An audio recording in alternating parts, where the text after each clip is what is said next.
ಸದ್ಗುರು ಗಿರಿಮಲ್ಲೇಶ್ವರ ಕರುಣೆಯಾಯಿತೋ, ಸೇವೆ ಮಾಡಿ ಗುರುಪದೇಶ ಪಡೆದುಕೊಂಡಿತು. ಸದ್ಗುರು ಗಿರಿಮಲ್ಲೇಶ್ವರ ಕರುಣೆಯಾಯಿತೋ, ಸೇವೆ ಮಾಡಿ ಗುರುಪದೇಶ ಪಡೆದುಕೊಂಡಿತು. ಸದ್ಗುರುವಿನ ಆಜ್ಞೆಯಂತೆ ನಡೆದುಕೊಂಡಿತೋ, ಸದ್ಗುರುವಿನ ಆಜ್ಞೆಯಂತೆ ನಡೆದುಕೊಂಡಿತೋ. ಇಂಚಗೇರಿ ಮಠಕ್ಕೆ ಅಧಿಪತಿ ದೇವರಾಯಿತು.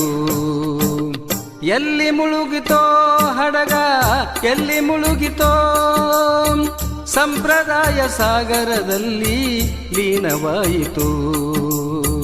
ಎಲ್ಲಿ ಮುಳುಗಿತೋ ಹಡಗ, ಎಲ್ಲಿ ಮುಳುಗಿತೋ.